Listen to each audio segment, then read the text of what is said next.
ना तो मैं हारा था, ना मेरी हिम्मत टूटी थी, ना मुझे किसी से कोई उम्मीद थी जब मैं तैयारी कर रहा था।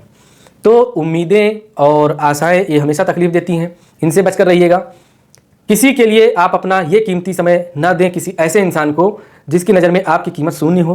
तो वो वहाँ पे आप समय देने से अच्छा है आप अपने ऊपर इन्वेस्ट कीजिए। 18 दिन का समय है, इस 18 दिन में जितना अपने आप को तपा देंगे, गाला नहीं देंगे, गल जाएंगे तो पिघल जाएंगे, लेकिन तपा दो। लोहा भट्ठी में तपकर ही पक्का लोहा बनता है, इस्पात बनता है। तो उसी तरह से आपका ये 18 दिन का ये जान लीजिए कि 18 दिन और जितने घंटे आप पढ़ सकते हैं पढ़ते रहिए। इस भ्रम में बिल्कुल भी ना रहिए कि सर कहते हैं कि 6 घंटे पढ़ो या 4 घंटे पढ़ो, दिन में पढ़ो या रात में पढ़ो। सबकी अलग अलग कैपेसिटी है। मेमोरी माइंड मैंने पहले भी बताया था, सबके पास एक ही प्रकार का होता है, एक ही साइज होता है, एक ही कैपेसिटी होती है। बस उस माइंड का प्रयोग इंसान किस तरह से करते हैं, कहाँ करते हैं, किसमें ज़्यादा करते हैं, किसमें कम करते हैं, उस हिसाब से उनके अंदर वो क्वालिटी आती है। तो इसलिए ये भ्रम में ना रहिए कि फला आदमी है, कुछ भी नहीं पढ़ता है, 4 घंटे पढ़ता है, उसके इतने नंबर आते हैं। हो सकता है वो आपके पीछे आपसे बच कर या आपसे छुप कर या अलग या आपसे पहले कहीं रहा होगा तो उसने पढ़ा होगा, या तो उसकी मेमोरी जो है बहुत शार्प होगी, या तो उसके अंदर अन्य फालतू की चीज़ें ना होंगी, या तो उसके अंदर इतनी जितना आप सबकी परवाह करते हैं हो सकता है वो चीज़ ना हो। कई चीज़ें फैक्ट काम करती हैं। तो इससे आप खुद को कंपेयर मत कीजिए कि कोई 4 घंटा पढ़ रहा है तो 4 घंटे में अच्छा कर रहा है, हम 10 पढ़ रहे हैं तो नहीं अच्छा कर पा रहे हैं तो हम भी 4 पे आ जाए। 4 पे नहीं आना है, अगर 10 पढ़ रहे हैं अच्छा नहीं कर पा रहे हैं तो 12 कर दीजिए। नमस्कार साथियों, कैसे हैं आप लोग? तो उम्मीद कर रहा हूँ कि आप लोग स्वस्थ होंगे और आपकी तैयारी जोरों शोरों से चल रही होगी। 2-3 चीज़ें आपको ये आपने कहते नहीं गांठ बांध लेना है। पहली चीज़ ये कि कुछ लोग कह रहे हैं सर डर लग रहा है। डर क्यों लग रहा है? ये आप अपने मन से अंदर से डर तो निकालना ही है, लेकिन उससे पहले ही ये शब्द आप अपने दिमाग से हटा दीजिए कि आपको डर लग रहा है। बस ये मानिए कि डर उन्हीं को लगेगा। ये सोचिए जैसे कोई कह रहा है कि डर लग रहा है तो बस आप खुश होइए कि आपका कंपटीशन कम हुआ, कि वो डर रहा है, यानी कि वो जो डर गया वो कहाँ जीतेगा भाई? सिंपल सी बात है, जो डर गया वो जीतेगा नहीं। तो डरिए ना। जो अगर कह रहा है आपसे कोई भी है कि डर लग रहा है मुझे, तो समझ जाइए कि वो थोड़ा कहीं ना कहीं उसका पॉइंट वीक है और कहीं ना कहीं उसका बेनिफिट आपको मिलेगा। तो डरिए ना। और कुछ लोग कह रहे हैं, देखिए मैं ये कहना चाहता हूँ कि जैसे डरना क्या है, डर क्यों लगता है, इसका भी रीजन है क्योंकि आपने सही से पढ़ा नहीं है। जो भी पाया उल्टा सीधा उठा के माइंड में रख लिया। अब वो जैसे खिचड़ी नहीं अधकच्ची पकाते हैं, तो खिचड़ी अधकच्ची पकाते हैं तो ना वो हजम होती है और ना ही वो क्या। तो उसी तरह से कि जैसे पाया आपने पढ़ लिया उल्टा सीधा, आपने सिस्टमेटिक पढ़ा नहीं, तो डर लग रहा होगा आपको कि हमने क्या छोड़ दिया, क्या नहीं पढ़ा। हमसे जो जुड़े हुए हैं उनकी मैं बात बताऊँ आप लोगों को, आप लोग नए हैं अगर, मैंने ऐसा जीएस, देखिए सबसे ज़्यादा डरने वाला पॉइंट जीएस था, और जीएस में मैंने ऐसा बांध दिया पूरा कि एक भी टॉपिक ऐसा नहीं था जो बाहर से आता। बस आपको वही बांस बुद्धि अपनाने वाली इसमें थी। अभी भी वक्त है, अभी भी अपना सकते हैं आप कि हाँ उस टॉपिक को देखिए कि आपने वो टॉपिक पढ़ा कि नहीं पढ़ा। पढ़ लीजिए, नहीं पढ़ा तो हमारे उसमें वीडियोज होंगे वो देखिए, बुक मिले उससे आप पढ़ लीजिए। मैं सिर्फ चाहता हूँ आपका सिलेक्शन हो। हमारे देखिए आप 10, 15 या 100, 200 व्यूज आप लोग देख करके आप लोगों का कल्याण होगा, उससे मेरा कल्याण नहीं होगा। तो इस सोच में कुछ लोग हैं ना कि वीडियो इसलिए नहीं देखते कहीं ऐसा ना हो फायदा ना हो जाए इनका। तो हमारे फायदे के लिए आप अपना नुकसान ना कीजिए, समझदारी की बात यही है। खैर वो बात छोड़ते हैं। डर उन्हीं को लगेगा जिनकी तैयारी अच्छी नहीं होगी। तो इसलिए, और देखिए जो तैयारी अच्छी है, जिनको मैं जानता हूँ पर्सनली तौर पे, और वो कह रहे हैं कि डर लग रहा है, तो उनसे भी मैं कह रहा हूँ कि ये हार की निशानी है। डर को अपने दिल से निकाल दीजिए। हमेशा ये मानिए फिक्र कीजिए, डरिए ना, फिक्र कीजिए। जैसे कहता नहीं था मैं कि चिंता ना करो, चिंतन करो। मतलब क्या आपने पढ़ा है, क्या क्या आ सकता है, इस चीज़ का चिंतन करो, मनन करो। पढ़ने के बाद एक बार चर्चा उस पर जरूर करें अपने पार्टनर के साथ, जो भी आपका रूम पार्टनर हो, जिससे भी आपकी बातचीत होती हो, या फिर खुद से, कोई ना हो, अकेले हो। अकेले तो सबसे अच्छा रहता है कि खुद से ये होता है कि खुद से आप दोहरा सकते हैं कि आज हमने ये पढ़ा, अच्छा ये पढ़ा, वो पढ़ा, ये वहाँ से जाना। और ये एक चीज़ और, मन में जहाँ से भी जानिए मन से शुक्रिया अदा कीजिए। कहीं ना कहीं शुक्रिया अदा करने के लिए आपने मान लो कोई चीज़ पॉइंट नहीं याद आ रहा है, तो जैसे मान लीजिए डोलोमाइट पूछा, तो डोलोमाइट कहाँ से आपने सीखा कि यूपी में कहाँ से पाया जाता है। तो जैसे पढ़ा आपने, नई जानकारी है आपके लिए, आपके दिमाग में क्लिक कर गई, तो मन में कह दीजिए कि आपका भला हो, आपने हमारे लिए इतना अच्छा कार्य किया कि हमें एक प्रश्न अगर आएगा तो बचा लेंगे उससे।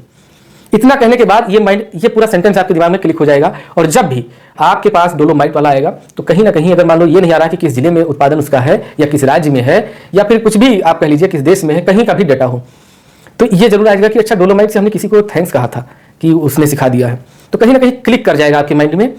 तो कृतज्ञ बनिए। कृतज्ञ मतलब कोई अगर आपको कुछ कहता है, शुक्रगुजार जिसको कहते हैं, तो उसका शुक्रिया अदा कीजिए मन में। ऐसा नहीं कि हमारे पे कमेंट आप करके कमेंट कर देंगे तो शुक्रिया अदा हो जाएगा। उससे ये पता चलता नहीं कि आप जुड़े हुए हैं।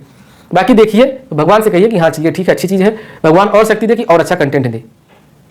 तो ये चीज़ आप काम करिए। पढ़ने का तरीका क्या था वो भी मैंने बताया। डरना बिल्कुल नहीं है, डर जाएंगे तो हार जाएंगे, ये लिख लीजिए बात। डरना नहीं है, डरो ना, फिक्र करो, चिंता नहीं, चिंतन करो, मनन करो। 2-3 चीज़ें ये हैं। बाकी जो हमने बताया है टॉपिक, उनका रिवीजन भी करना। नोट्स जिनके नहीं है, सिलेक्शन के भी चांस उनके पास कम है, ये भी जान लो। क्योंकि अब 18 दिन में वो लोग, मतलब 17-18, आज 8 तारीख है, 17 दिन में वो लोग पूरा वीडियो नहीं देख पाएंगे। बहुत वीडियो बन गए, किसी भी यूट्यूब का वीडियो नहीं देख पाएंगे, ये भी जान लो। जिनके पास नोट्स है वही नोट्स को 4-5 दिन में रिवाइज कर सकते हैं। और जो लोग नहीं बनाए हैं नोट्स, होशियारी की है उस समय, तो उनके लिए दिक्कत है। वीडियो के लिए सबसे पहली शर्त, किसी भी परीक्षा के लिए सबसे पहली शर्त ये है कि नोट्स उसके 60 नोट्स आप चाहिए। वीडियो 1 घंटे का है, उसमें नोट्स जो बनाएंगे 2 पेज का बनेगा। तो अब एग्जाम के टाइम पे वो 2 घंटे का वीडियो आप या 1 घंटे का वीडियो नहीं देखेंगे। 15 मिनट में, 5 या 15 मिनट में आप उस नोट्स को 4 बार रिवाइज कर सकते हैं। रिवीजन बहुत जरूरी है, जितना पढ़े वो पूरा रिवीजन करते जाओ। और अभी कहते हैं कि 17-18 दिन बचे हैं, तो इन 17-18 दिन में आपका बहुत कुछ बन सकता है। डरोगे तो फिर मैंने आज कहा था, एक लोग थे, हमने कहा था अपने दिमाग को इतना खाली रखो ही ना कि वो डर के बारे में सोचे, इतना उसको बिजी रखो। अगर खाली भी बैठते हो तो तुरंत रिवीजन करते रहो, रिवीजन करो, पढ़ो, नई चीज जानो, करंट अफेयर्स पढ़ो, ये सब करते रहो। डरने का मौका, मतलब सांस कितनी, सांस लगातार चलती रहती है, ऐसे पढ़ते रहिए, सोइए, खाइए, पढ़िए, हंसिए, सब चीज करिए, लेकिन डर का माहौल ना आए अपने आपके दिमाग में कि डर रहे हैं हम। और ये भी जान लो, डर उनकी निशानी है जो इसमें सिलेक्ट नहीं होंगे, ये जान लो। उतना डर अच्छा लगता है, एक केयर वाला डर होता है जिसको कहते हैं फिकर। तो फिकर अगर है तो सही है, क्योंकि आपने इतना मेहनत किया है, आपके अंदर एक फिक्र है कि हो सकता है ना आए इससे, या ना हो तो क्या होगा। तो वही होगा जो कहते हैं, वही होगा जो मंजूरी खुदा होगा। तो उससे आपको घबराना नहीं है। जब पेपर टफ आ जाएगा तो सबके लिए टफ आ जाएगा, और मनाइए आपकी पेपर टफ है, क्योंकि आपने वो लेवल पढ़ लिया है, आर का लेवल पढ़ लिया है, ये जान लो आप। 2, 4 या 10 क्वेश्चन 50 में से टफ आ जाने से आपका पेपर टफ नहीं माना जाएगा। और 2, 4, 10 क्वेश्चन टफ अगर आ गया तो उससे यही होगा कि जैसे आपने इतना हाई लेवल का पढ़ा है, 2, 4 टफ क्वेश्चन आया तो नहीं होगा, कोई बात नहीं, लेकिन हाई लेवल का पढ़ा वो आपके हो जाएंगे। और इजी अगर आ जाएगा तो सब कर लेंगे उसको, तो मेरिट इसकी चली जाएगी हाई। तो टफ आएगा तो मेरिट कम रहेगी, मेरिट कम रहेगी, आपको बेनिफिट रहेगा। क्योंकि जो चीज़ लोगों को, इजी वाले लोगों को टफ लगती है, जैसे कोई उठाए प्रैक्टिस सेट, अब प्रैक्टिस सेट में हमने देखा किसी में कि विलोम पूछ रहे हैं तो 5-5 क्वेश्चन विलोम से ही पूछ रहे हैं।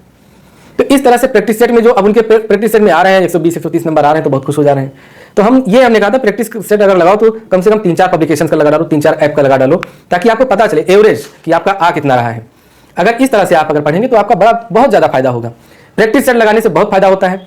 150 क्वेश्चन कहने को रहते हैं, लेकिन मेन चीज़ जो है कि उसमें 150 क्वेश्चन के 4 ऑप्शन होते हैं। और अगर आप सिर्फ टेस्ट लगा के निकल जाते हैं तो गलत करते हैं। हर ऑप्शन का जैसे कहते हैं पोस्टमार्टम कीजिए। पोस्टमार्टम इस तरह से कि ऑप्शन अगर वो दिया गया है तो क्यों दिया गया है, अगर क्यों ना समझ पाए तो ये कि उस ऑप्शन का संबंध या उससे क्या क्या प्रश्न बन सकते हैं, ये आप खंगालने की कोशिश करें।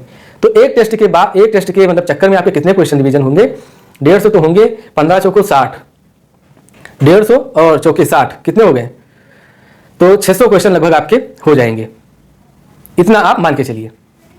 तो 600 क्वेश्चन एक सेट में आपके हो जाते हैं। 600 क्वेश्चन आपके नज़र से गुजर जाते हैं। 10 सेट लगा लिए तो 6000 हो गए, 20 लगा लिए तो 12000 हो गए, और 30 सेट लगा लिए तो कितना हो गया? 18000 हो गया। 18000 क्वेश्चन आपने जीएस के पढ़ लिया, और उसमें यह भी चांस है कि आपका ना हो, ऐसा नहीं हो सकता। तो इसलिए डरिए ना, डरिए इसलिए भी ना डरिए क्योंकि आपने बहुत अच्छा कंटेंट पढ़ा है। भले ही कुछ टॉपिक अभी हमारे रह गए हैं और उनको मैं पूरा कराने की कोशिश करूंगा, लेकिन मैं आपको ये कहना चाहता हूं कि डरिए ना। जो टॉपिक रह गए हैं उनको आप पहले से कहीं से भी पढ़िए। मेरे अंदर ये लालच नहीं कि नहीं आप हमारा ही वीडियो देखिए, कोई ज़रूरी नहीं है। आप अगर 5 लोग भी देखेंगे और 5 लोगों में से किसी का कल्याण हो जाता है तो वही हमारे लिए बहुत है। बाकी 22 तारीख के बाद देखते हैं क्या इसकी यूट्यूब पे क्या हमारी मतलब ज़िंदगी है, क्या हमारा लगाव रहता है यूट्यूब के बाद। आप 22 के बाद हम देखेंगे, आपके एग्जाम के बाद मिलेंगे, आपसे मिलते रहेंगे और कोई कुछ ना कुछ लाते रहेंगे। लेकिन जिस तरह से डेडिकेटेड होकर हमने ये आपके लिए बनाया वीडियो, ग्राम विकास अधिकारी के लिए, ग्राम पंचायत अधिकारी के लिए, ये सिर्फ और सिर्फ आपके लिए ही रहेगा। ज़्यादा से ज़्यादा ये जून और जुलाई तक ये फ्री रहेगा, और उसके बाद सब ये सिर्फ उनके लिए हो जाएगा जो मेंबर वाले होंगे इसमें। और कहीं ना कहीं एक पेट जो 2023 वाला आएगा उनके लिए बेनिफिशियल रहेगा। भले ही चाहे आप लोगों के लिए, इसलिए मैंने किया, कई चीज़ें थी, कई फैक्ट थे कि आप लोगों के सामने आना था, आप लोगों से वादा हुआ, आप लोगों ने सपोर्ट किया, तो इसीलिए इतना मेहनत करना हमारा फर्ज था आप लोगों के लिए। और अभी भी है बाकी फर्ज, ऐसा नहीं कि पूरा हो गया, अभी भी बाकी है। बजट बचा हुआ है, जनगणना बचा हुआ है, और संविधान बचा हुआ है हमारा। तो इन सब चीज़ों को अभी हम कवर करेंगे। मैं बस यही चाहता हूँ कि आपकी हिम्मत ना टूटे, आपके अंदर डर ना आए। और 2-3 चीज़ें और हैं जो मैं, और कुछ पॉइंट जो है सक्सेस के, कि किस तरह से आप अपने डर को समाप्त करें, किस तरह से पेपर में कॉन्फिडेंस बना रहे, इन सब चीज़ों को मैं फिर अगले वीडियो में संडे को मैं बताऊंगा कि क्या क्या करना है आपको। कुछ खर्चा बताऊंगा हमारे लिए नहीं, अपने ऊपर कुछ खर्चा करने के लिए, ताकि आपका कॉन्फिडेंस बना रहे, आपका डर चला जाए, आपका सिलेक्शन की ओर कदम मजबूत हो आपके। तो कुछ चीज़ें बताऊंगा वो करना है। फाइनेंशियल इतना ज़्यादा खर्चा भी नहीं बताऊंगा, बस ज़्यादा से ज़्यादा आपको 1500 रुपये आप अपने ऊपर थोड़ा लगाइएगा, क्योंकि नौकरी लेने जा रहे हैं जहाँ ऐसी जिम्मेदारी वाली नौकरी करना है, आपको करोड़ों का लेखा जोखा करना है, मैनेज करना है, ये सब चीज़ें। देखिए सुनकर ही खुश हो जा रहे हैं। तो उसके लिए आप अपने ऊपर भी इन्वेस्ट कीजिए, थोड़ा सा इन्वेस्ट इसलिए कीजिए ताकि ये बहुत काम आएगा आपको। तो इन सब चीज़ों को मैं बताऊंगा, लेकिन सबसे पहले आप डरना बंद कीजिए। बहुत से लोग डर रहे हैं, हमारे ऊपर पर्सनली मैसेज भी किए हैं। अब ये जान लो कि व्हाट्सएप पर लगभग 900 लोगों ने प्लस मैसेज कर दिया है, समय नहीं मिला और मुझे आउट ऑफ सिटी भी जाना पड़ा, तो इसीलिए वीडियो आज आपके लिए आ नहीं पाए। स्टडी से रिलेटेड आज वीडियो शूट होंगे, कल आपको मिलेंगे। तो डरिए ना, पढ़ते रहिए और सबसे ज़्यादा जो मोस्ट इंपॉर्टेंट थिंग्स है कि आप रिवीजन करते रहिए। जितना ज़्यादा रिवीजन करेंगे, ये नहीं कि अगर आपको पता है कि हाँ भारत के प्रथम राष्ट्रपति राजेंद्र प्रसाद थे तो अब इसी को रिवीजन करना, नहीं, जो आपको नहीं पता है वो रिवीजन कीजिए। उम्मीद है हमारी बात आपको समझ में आई होगी। मिलते हैं आपसे नेक्स्ट वीडियो में, आपके उत्तम और उज्जवल भविष्य की कामना करते हुए। और मैं ये जान लो कि जिस तरह से जिद है तो जिद है, कहते नहीं तुम्हें पाना है, ये सोच लिया चाहे कोई सर पटके, तो वही पाना है। किसको पाना है? जिसकी जो मनसा होगी वो वही पाएगा। फिलहाल मैं बात कर रहा हूँ ग्राम विकास अधिकारी के पद को पाने की, तो जिनकी जिनकी मनसा होगी, जिनका जिनका दृढ़ संकल्प होगा, वो पाके रहेंगे, ये जान लो। आप कमेंट करके बताइएगा किसको क्या पाना है। और देखते हैं, कुछ लोग तो ऐसे ऐसे लिख देते हैं उनको क्या पाना है। खैर, मिलते हैं आपसे नेक्स्ट वीडियो में। हिंदी के कुछ इंपॉर्टेंट टॉपिक बचे हुए हैं, रीजनिंग के बचे हुए हैं, जीएस के बचे हुए हैं। आप पढ़ते भी रहिए और हम जब लाएंगे उसको भी देख लीजिएगा कि क्या आपने वो पॉइंट पढ़ा है कि नहीं पढ़ा है। इससे डबल फायदा आपका हो जाएगा। मिलते हैं नेक्स्ट वीडियो में, आपके स्टडी से रिलेटेड वीडियो में। तब तक के लिए नमस्कार। हंसते रहिए, मुस्कुराते रहिए, पढ़ते रहिए, दोहराते रहिए। जय हिंद।